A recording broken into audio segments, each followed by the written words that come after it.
कृष्ण कृष्ण हरे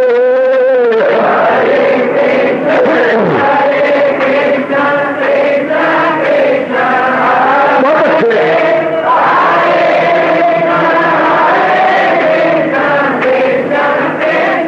जाओ जाओ हरे कृष्ण कृष्ण कृष्ण हरे हरे कृष्ण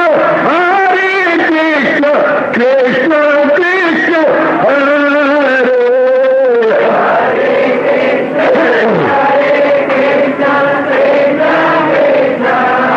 बहुत अच्छे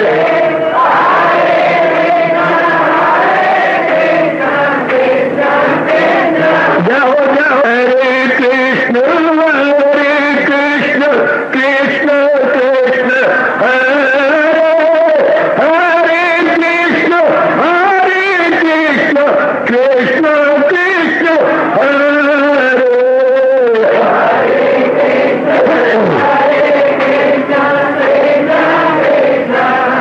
बहुत अच्छे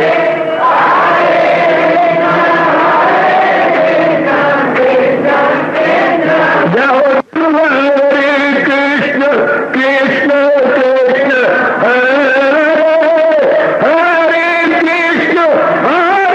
कृष्ण कृष्ण कृष्ण हरे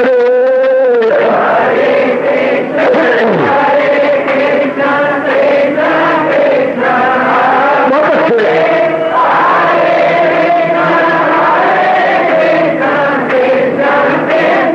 जाओ जाओ हरे कृष्ण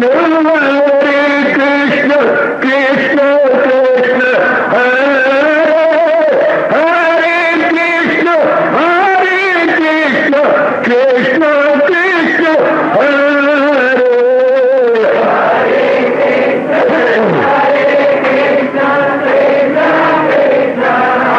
बहुत अच्छे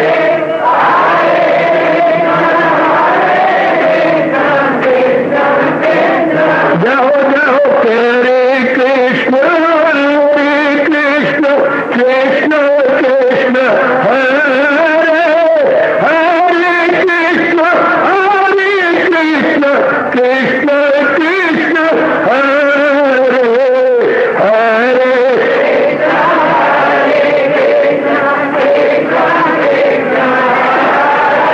बहुत अच्छे हरे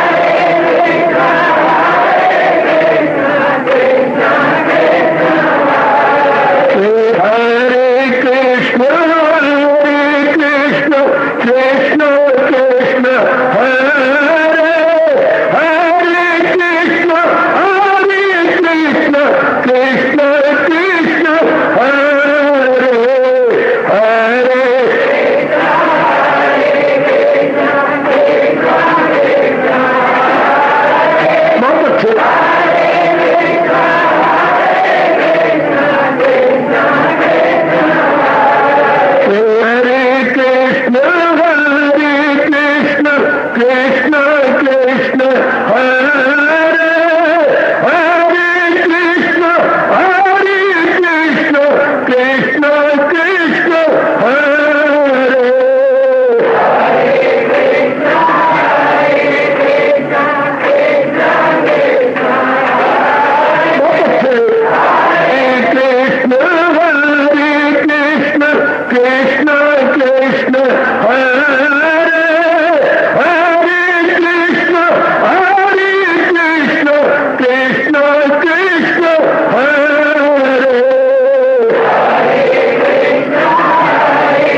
जाओ जाओ हरे कृष्ण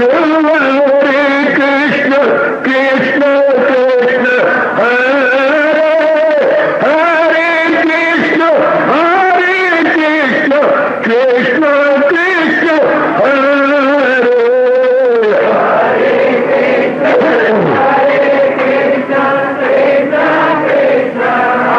बहुत अच्छे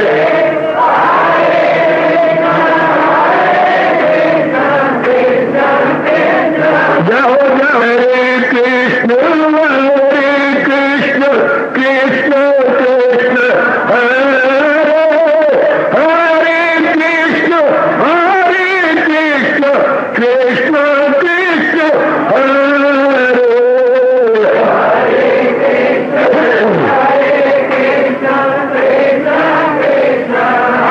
बहुत अच्छे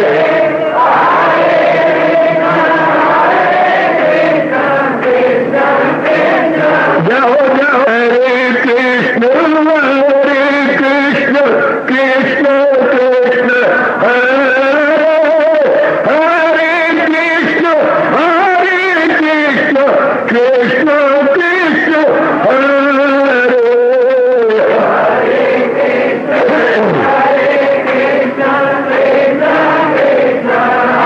बहुत अच्छे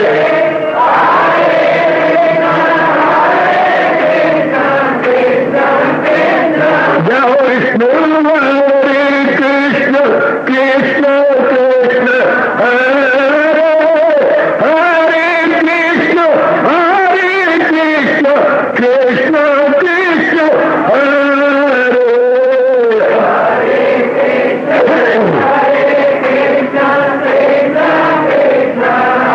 बहुत अच्छे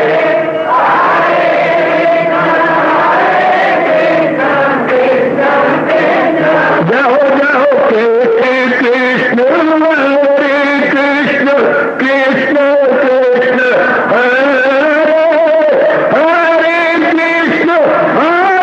कृष्ण कृष्ण हरे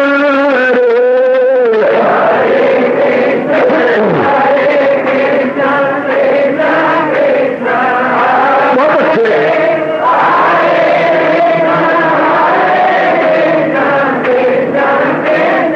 जाओ जाओ हरे कृष्ण कृष्ण हरे हरे कृष्ण कृष्ण हरे हरे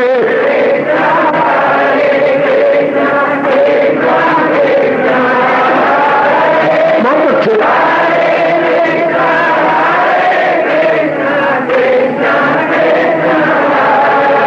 अपनी शहनशाह की आज आरती बड़े प्रेम और श्रद्धा से उतारे।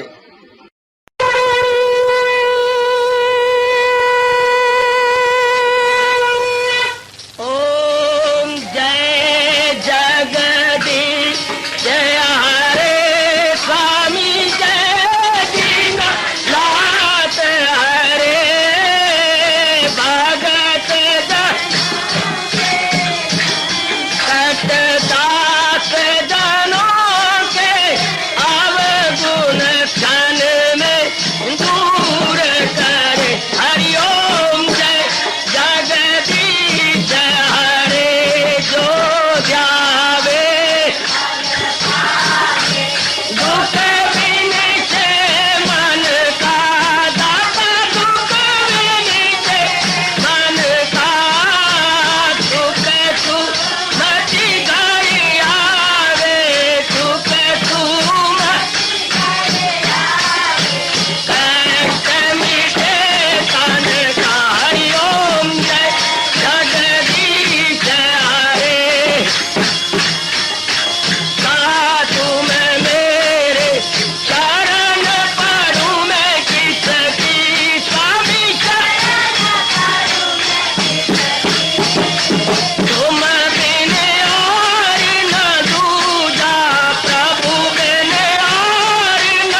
भवन्तु सुखिनः सर्वे सन्तु निरामयाः सर्वे भद्राणि पश्यन्तु मा कश्चित् दुःखात् भवेत्। हरि ओम शांति शांति शांति। ओम प्रभु इसलिए भगवान कृष्ण की गुरु भगवान कृष्ण महाराज की प्रभु नमो भगवते वासुदेवाय। प्रभु नमो भगवते वासुदेवाय।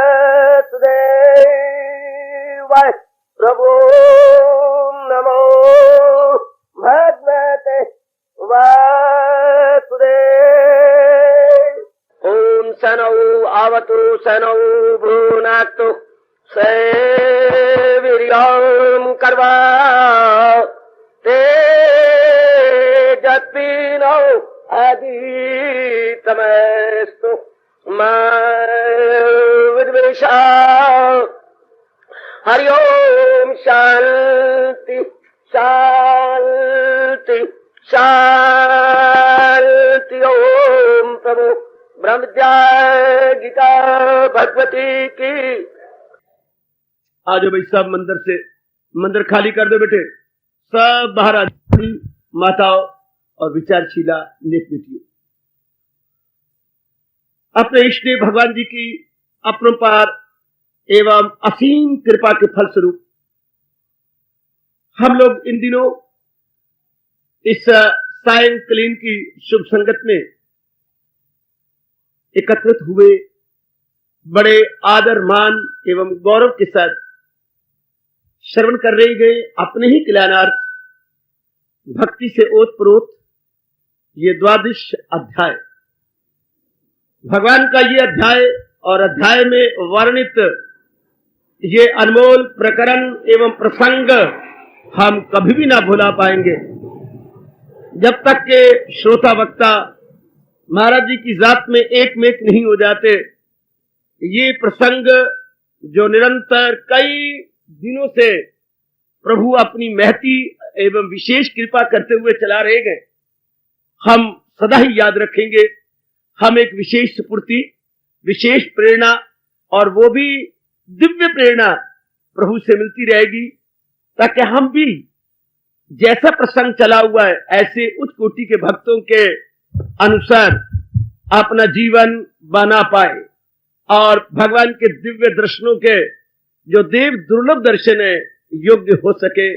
भगवान हमारी इस शुभ पवित्र कामना को अवश्य में पूरा करेंगे। ये था 18वें श्लोक का प्रसंग, जहां हमारे सरताज और जिंदगी के एकमात्र पथ प्रदर्शित भगवान कृष्णा अपने श्रीमुख से फरमा रही थी, समाचत्रौ च मित्रे च तथा मान अपमान्यो शीत उष्ण सुख दुखेषु समासंविवर्जिता। हरि ओम तत्सत्। हरि ओम तत्सत्। हरि ओम तत्सत्। बराबर जिसे दोस्त दुश्मन तमाम, बराबर जिसे दोस्त दुश्मन तमाम, न सुख दुख न इज्जत न जिल्लत से काम, हो गर्मी के सर्दी जिसे एक सी लगन हो किसी से न जिसकी लगी। जो पुरुष शत्रु और मित्र में, मान और अपमान में एक समान रहता है तथा सर्दी गर्मी सुख दुख आदि द्वंद्वों में भी अपने मन को विषम नहीं होने देता और संसार में चारों ओर से अपने मन को खींचकर आसक्ति को दूर भगा देता है। प्रिय अर्जुन, वो मेरा बहुत ही प्यारा भक्त है। सजनों और देवियों, यह है हमारे भगवान की घोषणा। ये उद्घोषणा क्या है? जो उन्होंने अपने उच्चकोटि के भक्तों को अपने दिव्य दर्शन दिए, ये उनके राज बताया जा रही है। ये गोपनीय बात थी जिसको भगवान ने स्पष्ट कर दिया कि कब मैं किसी पर पूरी कृपा करता हूं तो भगवान ने बता दिया कि जिनके अंतःकरण इस प्रकार के रंग में गूढ़े रंग जाते हैं।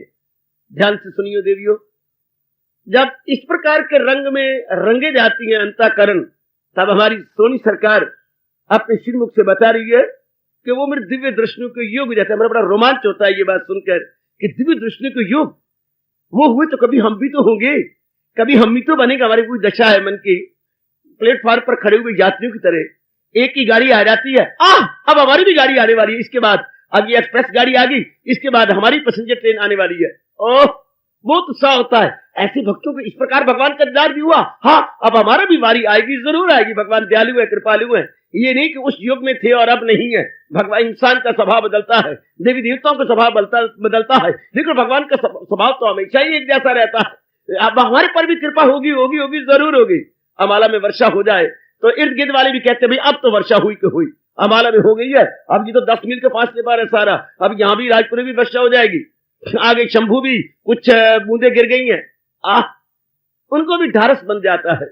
इसी प्रकार उच्च कोटि के भक्तों के अच्छी दशा देखकर हमारे मन में भी एक विशेष प्रकार की ढारस आ जाती है। अगर उन पर इतनी कृपा हुई है तो व्हाई नॉट, अब हमारी भी बारी होगी और जरूर होगा।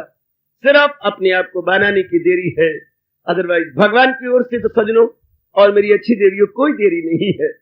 भक्ति की इंतहा कहां है? जब भक्त भगवंत में मिल जाता है।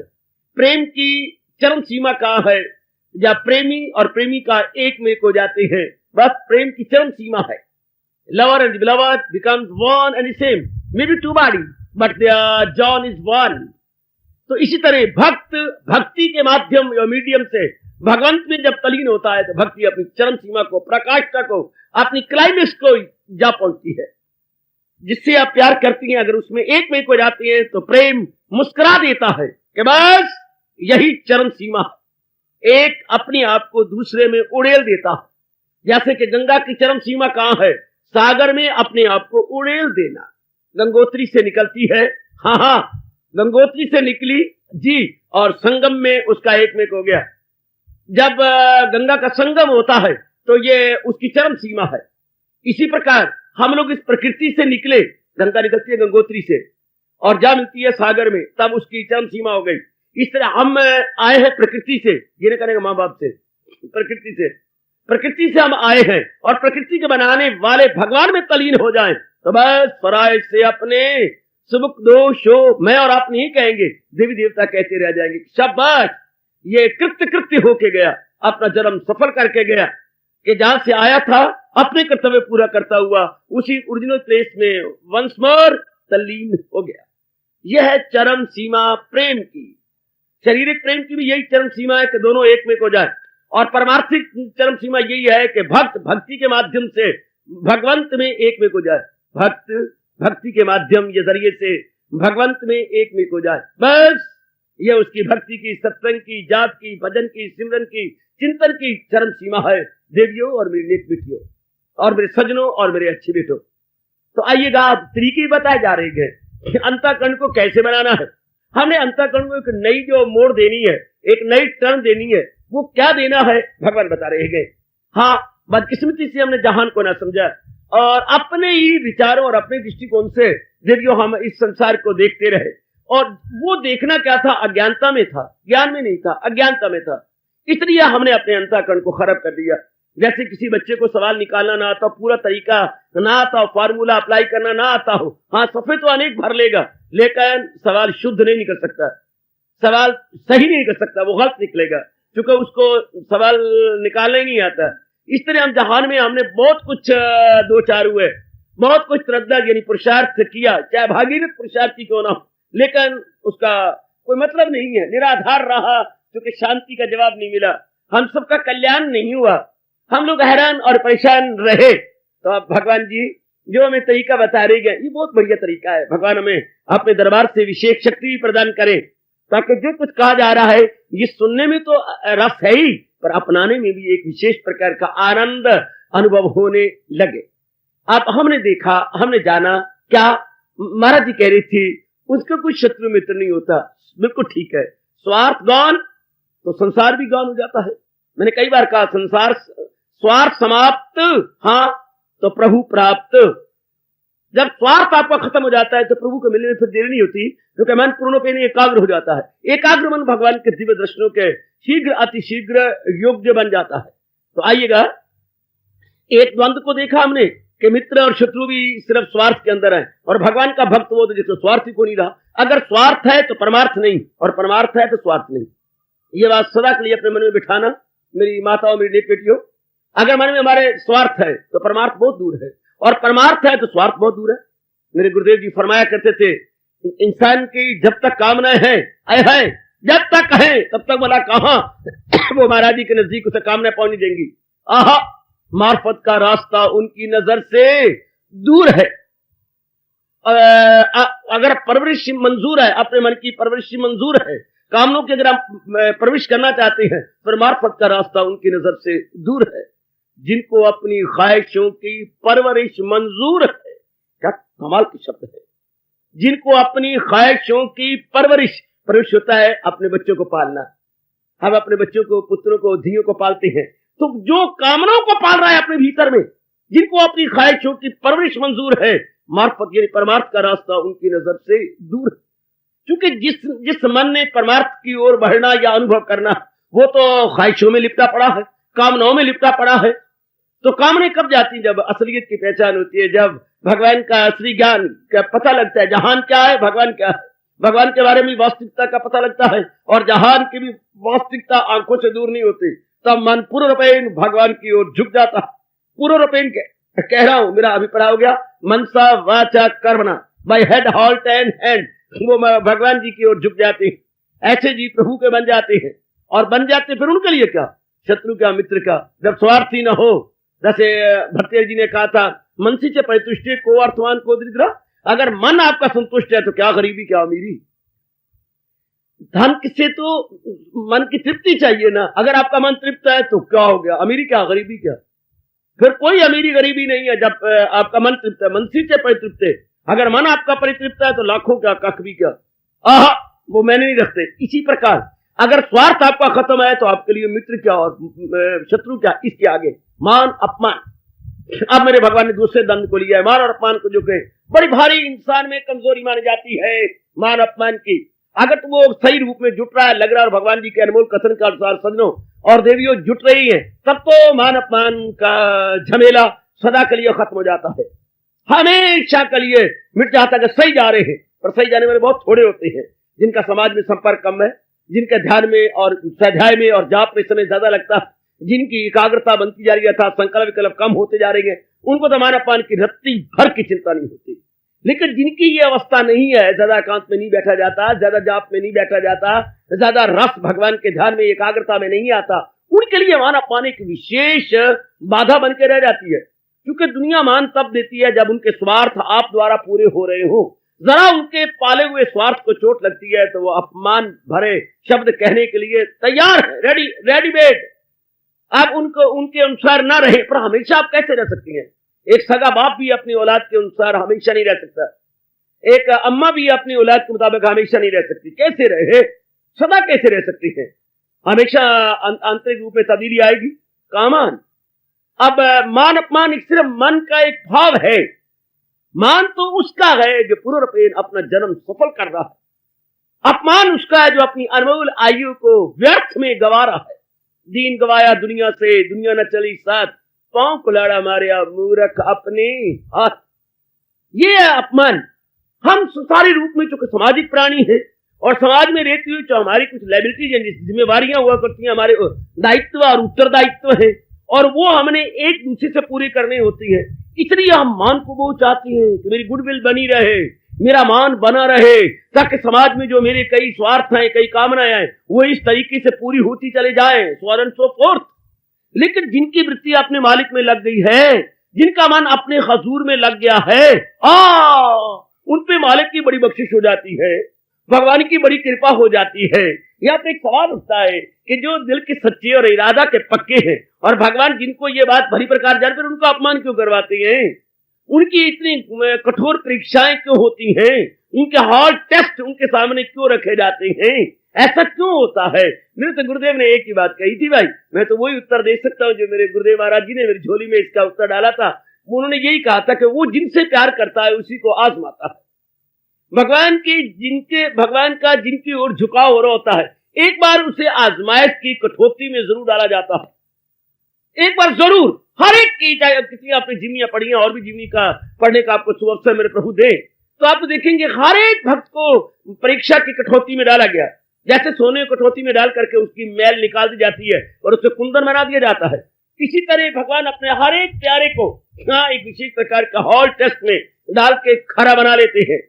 वो जिनसे प्यार करता है उन्हीं को आजमाता है। क्यों? खजाने रहमतों के इस बहाने से लुटाता, उन्हें रहमत का खजाना, कृपा का खजाना, अनुकंपा का खजाना जो देना है, तो वो देखती है कि ठीक है, फिटफार हाल को जानती है, तो फिर क्यों आजमाते हैं? ये बड़ा अजीब प्रश्न है। जब वो सर्व ज्ञाता है, मामूली इंसान को तो पता नहीं होता है कि हमारी अंतर क्या अवस्था है, तो वो टेस्ट ले ले।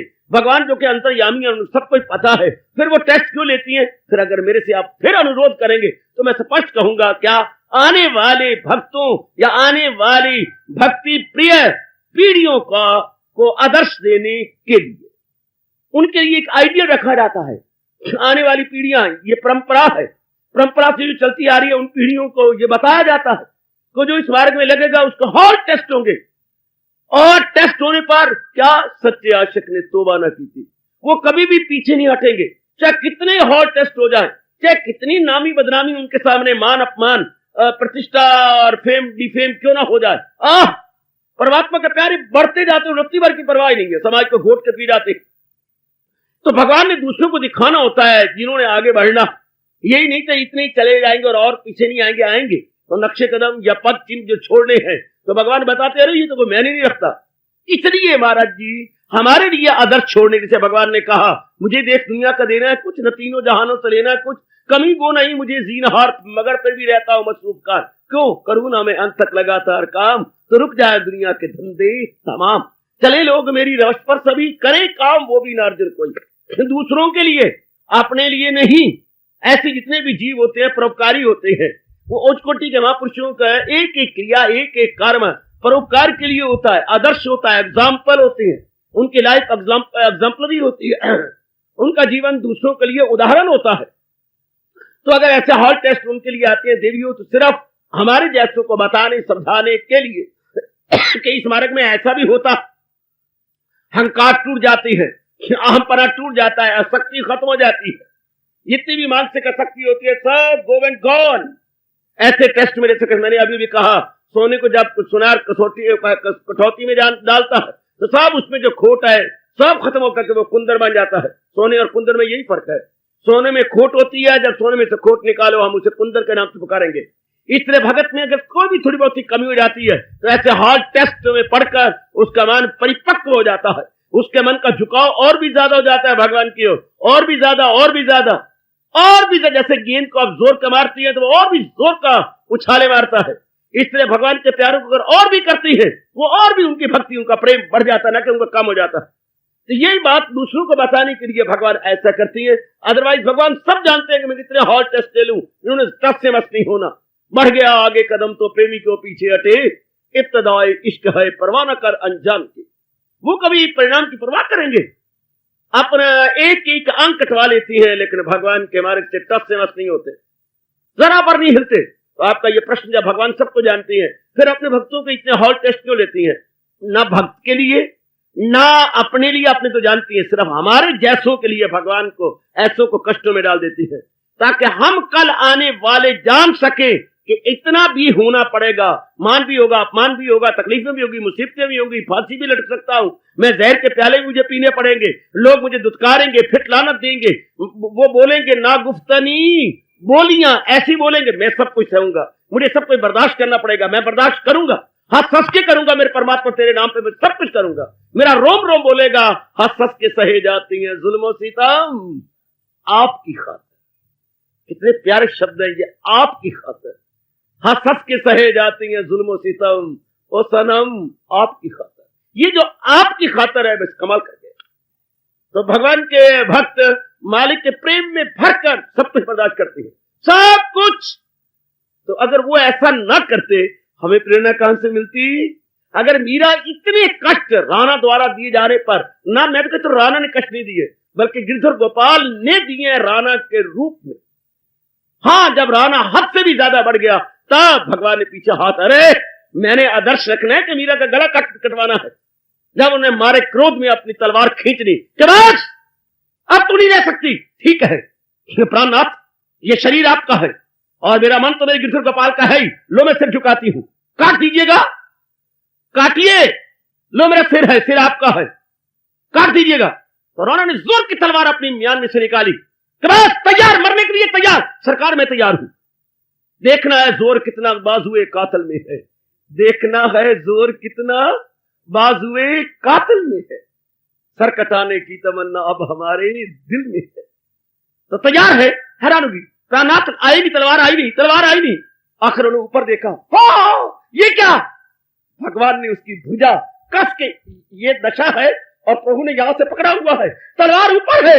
मीरा, मीरा, ये क्या होगा? मेरा हाथ जाम हो गया, मेरा हाथ जकड़ा गया, मेरा हाथ पकड़ा गया, तलवार मेरी नीचे नहीं आती। राणा जी, आपके कितने अच्छे भाग्य हैं। क्या मीरा? गिरधर गोपाल ने आपको थाम लिया है। कहां कहां? इस घटना के बाद पागल हो गए देवी, इस घटना के बाद राणा जी पागल हो गए, दीवाने हो गए थे। तो भगवान ने जो टेस्ट रखे हैं और आपकी बड़ी बड़ी प्रश्न उठती है, सिर्फ हमारे जैसे आने वालों के दिल को मजबूत करने के लिए, ताकि ये साबित हो सके अगर दिल है मजबूत चिंता नहीं। तो वरना हमारे मन सख्त कैसे हूं? आप तो कमले सियाने नहीं है। जिस बिल्डिंग को अपने 2, 3, 4 मंजिलें बनाना है, आपने देखा नहीं है, तेज मिसाला डाल के नींव के अंदर कई दिनों तक मजदूर दुर्मट से कुटाई करते रहते हैं। अगर सिर्फ आपने ग्राउंड फ्लोर बनाना, तब तो उसकी कुटाई नहीं होती, और ना ही इतने गहरे एरे खोदे जाते हैं। जब एरे गहरे खोदी जाती है, इसका मतलब है 3-4 मंजिलें इसके ऊपर बोझ पड़ना, तो उसके जो फाउंडेशन है उसको बहुत मजबूत किया जाएगा, और उस पर सीमेंट भी बड़ा सख्त डाला जाता है, बहुत ज्यादा, ताकि वो 1 मिनट हो जाए।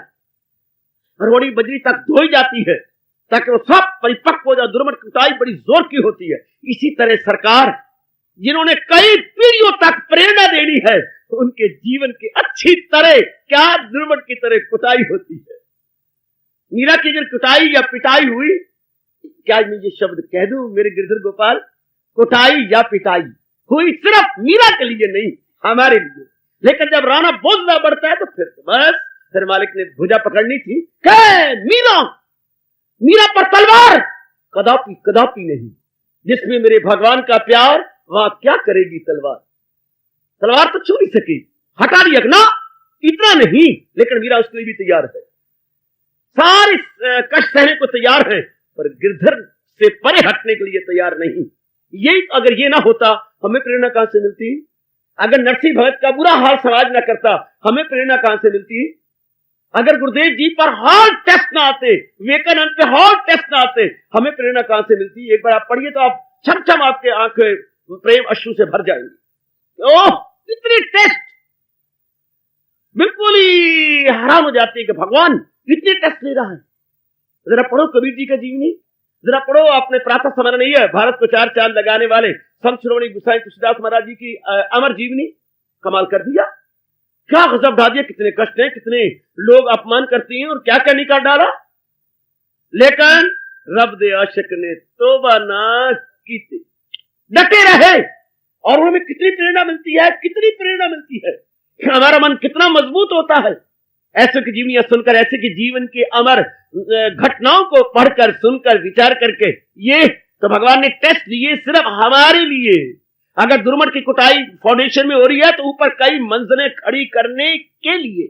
अगर भगवान ने अपने भक्तों के इतने सख्त इम्तिहान लिए या उन्हें कठोरता में डाल दिया या उनका कठोर व्यवहार किया तो सिर्फ आने वाली पीढ़ियों का उत्साह, लगनता और शक्ति बढ़ाने के लिए। ये सब हमारे लिए हुआ। जो कुछ भी हुआ, जितने भी आदमी दुनिया पर थे, हाय इतना टेस्ट लिया गया, इतना किया गया, एकलव्य को का एक अंगूठा भी कटवा लिया। ये कभी भी नहीं हुआ गुरु दक्षिणा के अंदर गुरुदेव ने हिंसा करवा ली हो। या आप महाभारत में पढ़े तो हैरान हो जाएंगे, जब द्रोणाचार्य जाती हैं और अपनी गुरुदक्षिणा मांगती हैं, एकलव्य निशाना लगाने में और अपने धनुर्विद्या में अर्जुन से भी बहुत आगे निकल गया था। शब्द भेदी बाण मारने में नंबर 1 थे एकलव्य जी, शब्द भेदी बाण। उस वक्त तो इनको भी नहीं सिखाया गया, अर्जुन को भी, और इनके पहले पता है। और जब वो जाकर देखती हैं इनके गुरु कौन है, तो देखती हैं द्रोणाचार्य जी की मिट्टी की जो है मूर्ति बनी पड़ी है, जिनको द्रोणाचार्य जी ने ठुकरा दिया था कि मैं तुझे अपना शिष्य नहीं बनाता, हटो, मैंने अर्जुन को प्रतिज्ञा दे रखी है। और वो इनसे बढ़ गए। तो उन्होंने जब गुरुदेव जी खुद आए, तुम्हारे गुरुदेव महाराज आपके अतिरिक्त और कौन हो सकता है, आपने मुझे बाहरी रूप में ठुकरा दिया था, मेरे मन ने तो नहीं ठुकराया, मेरे मन ने तो मूर्ति बना करके आपको गुरुदेव बना करके, तो फिर तो कैसे सीखता रहा, आप ही मेरे भीतर में मुझे सिखाते रहे। या मेरे भगवान ने कहा है, श्रद्धावान लभते ज्ञान। बाहरी रूप में गुरु ने ठुकरा दिया है, लेकिन आंतरिक रूप में पूरी श्रद्धा है, तो श्रद्धा के प्रताप से सब कुछ सीखे। श्रद्धा, faith works miracle, faith works miracle. श्रद्धा में चमत्कारिक शक्ति होती है सजनों। और मेरी उपस्थित कल्याणकामिनी माता और मेरी नेक बेटियों, कमाल कर गया। और जो गुरुदेव भी मांगती है तो अर्जुन रो पड़ा। अर्जुन का पहली बार रोना, जीवन में पहली बार अर्जुन रो पड़ा, महाराज ये भीड़ मेरे से कई गुना आगे निकल गया और आपने वचन दिया था कि इस समय आपसे बढ़कर कोई धनुर्धारी ना होगा। ये तो निकल गया आगे। उस वक्त देखिए, उचित किया या अनुचित किया ये जाने उस समय के द्रोणाचार्य। तो कहा, तुम मानते हो जी, मैं तो पूर्ण रूप में आपको गुरु मानता हूं, गुरु दक्षिणा दीजिए। हाँ सर, क्योंकि उस समय का ये बड़ा भारी रिवाज था या परंपरा थी कि गुरु दक्षिणा का आपने सीखा है, लीजिए सरकार। तो किस जबान से द्रोणाचार्य ने ये कहा होगा कि बेटी अपना अंगूठा काट के मुझे दे दे, और इसी से दाएं हाथ को, भी बाएं हाथ का नहीं, दाएं हाथ का, जिससे धनुष को पकड़ना और उसकी त्वचा खींचनी है और कंट्रोल करना है, यही कट के दबा के रह गया। इसी सब कुछ इसी से होता, त्वचा इसी से तो खींची जाती है और धनुष को कंट्रोल किया जाता। बस एक सेकंड नहीं लगा। भीलों के पास एक खुरपी होती है छोटी सी, जो उन्होंने साइड पे लटकाई होती है, फौरन एक पत्ता लिया, धोया, हाथ पे रखा, जैसे हाथ किसी गैर का हो, जैसे अंगूठा नहीं कट रहा, किसी वृक्ष की टहनी कटने जा रही है। तत्काल उसको भी चूम लिया, अपनी खुद आज के गुरुदेव के काम आई है, और लेकर के जोर का मारा, और मार के फिर उसको पत्ते के धोकर उसके ऊपर, गुरुदेव ये कठोर परीक्षा क्यों? सिर्फ मेरे और आपके लिए। कि गुरु की इतनी महिमा, गुरु ब्रह्मा, गुरु विष्णु, गुरु महेश्वरम, सिर्फ इन शब्दों को चर्चार्थ करने के लिए। वरना द्रोणाचार्य क्या जरूरत थी? अर्जुन कुछ और दो पे सिखा देते। लेकिन आने वाली पीढ़ियों को गुरु की महिमा कैसे पता लगती, और शिष्य का इतना चोटी का त्याग कैसे पता लगता? अगर ये ना होता तो हमारे मन में श्रद्धा अपने गुरुओं आचार्यों के प्रति कैसे होती, और हम अपने आप को अगर एक लवे को देख करके अत्यार कैसे करते?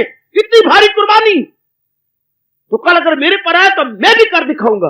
ये तब भी हुआ ना, हमारे माइंड पर रिएक्शन पड़ेगा जब हम अपने पूर्वजों को देखेंगे, पढ़ेंगे, विचार करेंगे। अगर ये घटना ना होती तो मेरे और आप में इतना उत्साह कहां से आता?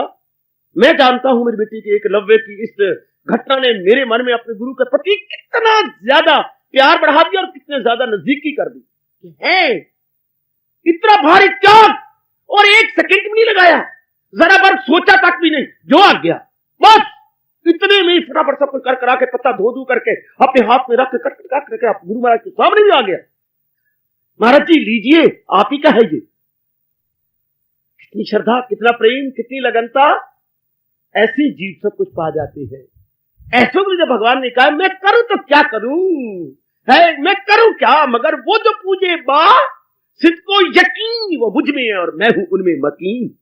मैं तो नहीं जाना चाहता, पर वो मुझे अपने प्यार और त्याग के प्रताप से खींच लेते हैं। वरना मेरे वास्ते खल्क यकसा सब न इससे मोहब्बत रहो उससे गजब। मेरे लिए सारे बराबर हैं, पर मैं करा तक के करा, जावा तक केरी गली जावा। ये दिन रात एक कर देती हैं, अपने आप को कुर्बान कर देती हैं, सर धड़ की बाजी लगा देती हैं, इतने भारी बलिदान कर देती हैं कि मेरे तख्त को हिला मारती। मैं आप से बाहर हो जाता हूं और भागा भागा उनके पास आ जाता हूं। बड़ा भारी त्याग है, बड़ा भारी बलिदान है मेरी नेक मैया और मेरी नेक बेटी। ये ऐसे टेस्ट क्यों हुए? ऐसी मां, उनका बहुत बड़ा एहसान है, बहुत बड़ा एहसान है, बहुत भारी एहसान है। हकीकत राय कितनी भारी कुर्बानी, अपना सिर भी दे दिया और पुकार के कहा, क्या मैंने ये सिर के काट लो, बाहर का हकीकत काट लो, काट दी असल हकीकत को ये तलवार में। पर सर पर क्या, पर मैं कभी भी अपने धर्म से टिक नहीं सकता। हाय आहा, कभी भी ना इधर ना उधर मुसलमान होने को ऐसी बिला मैं तैयार नहीं। अगर ये हकीकत से कुर्बानी ना दी होती, हम अपने धर्म में दृढ़ कैसे होते? मुसलमान होने को ऐसी बिला मैं तैयार नहीं। आपकी नजर है ये सर, जरा इनकार नहीं। बहुत अच्छे, बहुत अच्छे। जैसे आप कागज, अखबारी कागज पर लेके अपनी कमीजें काटती हो, अपने मार क्या पहनने वाली सलवारें और मार क्या क्या काटती हो, उसके बाद आप कपड़ा लेकर के काट के सीती और पहनती हो। पहले कागज कटते रहे। जो शास्त्रों में है वो तो मानो कागज के ऊपर कपड़े काटने वाली बात है। अखबारी कागज लिया तो अपने पजामा कट दिया, कच्छा कट दिया और ये कट दिया और ऐसा कटूंगी ऐसी। फिर मजा तो है जब कपड़ा भी ठीक कट के सिला जाए, कटिंग फिटिंग ठीक हो जाए कपड़े पर भी। शास्त्रों में सिर्फ कागज के ऊपर कूड़ी मुच्ची है, लेकिन ऐसे जो भगवान के भक्त आती है वो सच्ची मुच्ची कर दिखाती है। शास्त्रों में कूड़ी मुच्ची और जो भगवान के प्यारे वो सच्ची मुच्ची कर दिखाते। ए लो महाराज, जो आपने कहा not to reason why but to do and die, तो ये इतने टेस्ट सिर्फ हमारे लिए है। इतनी घोर परिश्रम और घोर संकट सिर्फ मेरे और आपके लिए। वरना सीता को इतने कष्ट देने की क्या जरूरत थी? ये धर्म का झंडा बुलंद करने के लिए और अधार्मिक व्यक्ति को नेस्त नबूद करने के लिए और आने वाले धार्मिक को ये अपना रास्ता और अपने धर्म का प्यार बढ़ाने के लिए। बेचारी को इतनी कष्ट, इतनी मुसीबतें सिर्फ हमारे लिए और तो किसी के लिए नहीं। लव और कष्ट का आना और इतनी धर्म का झंडा बुलंद करना सिर्फ मेरे और आपके लिए। ये जितनी भी घटनाएं घटती हैं हमारे रामायण के अंदर, हमारे महाभारत के अंदर या हमारे बाकी शास्त्रों के अंदर या गीता जी में जो कुछ भी कहा गया या भागवत पुराण के लिए, सब मेरे और आपके लिए। ये ना कहना भगवान को सब कुछ पता होता है। इतनी मान अपमान के टेस्ट क्यों लेती है उनसे? आने वाली पीढ़ियों को शिक्षा देने के लिए, क्योंकि यही नस्ल दर नस्ल आया है।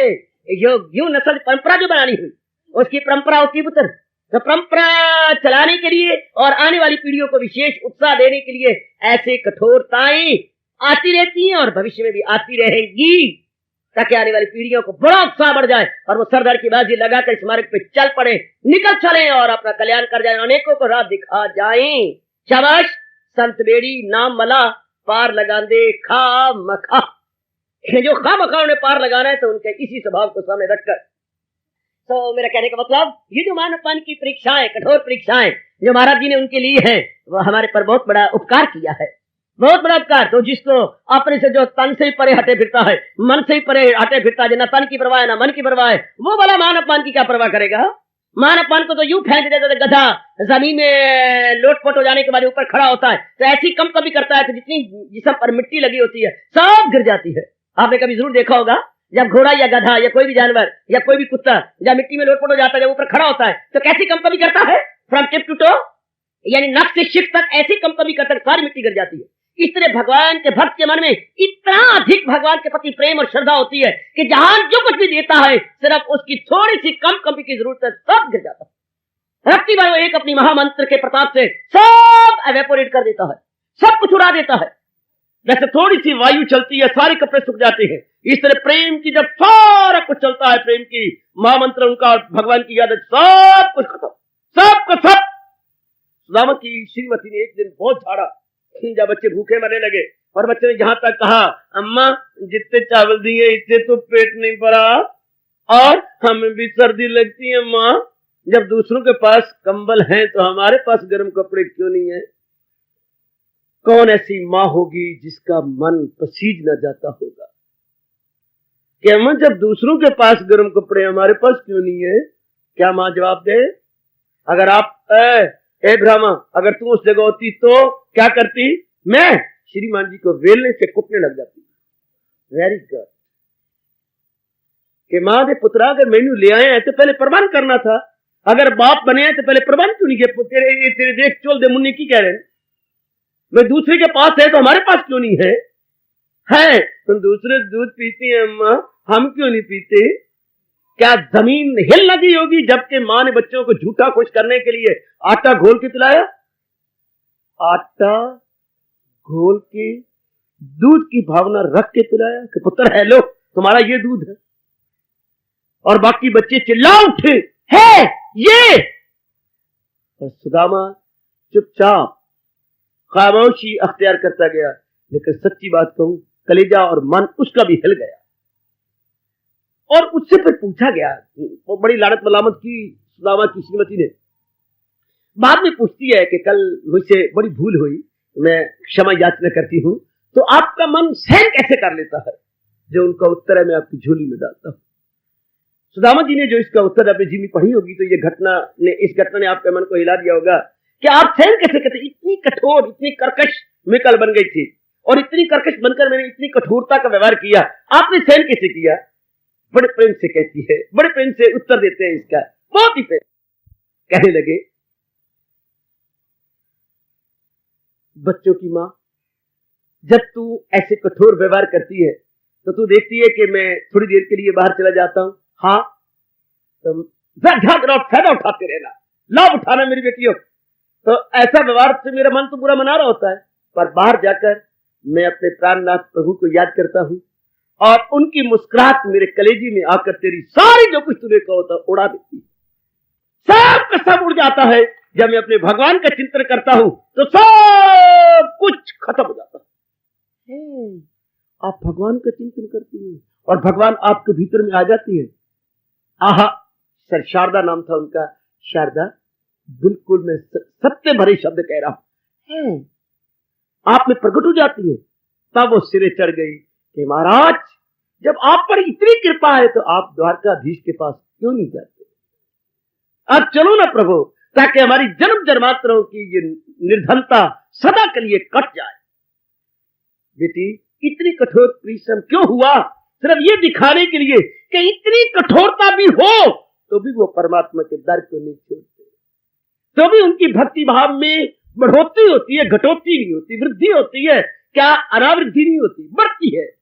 ये सिर्फ मुझे और आपको दिखाने के लिए, मेरे और आपके उत्साह को बढ़ाने के लिए, आने वाली पीढ़ियों की भक्ति को शिखर पे ले जाने के लिए ऐसी कठोर घटनाएं जो हुई है हमारे उच्च कोटि के भक्तों के साथ। आहा, बड़ी कृपा, बड़ी कृपा।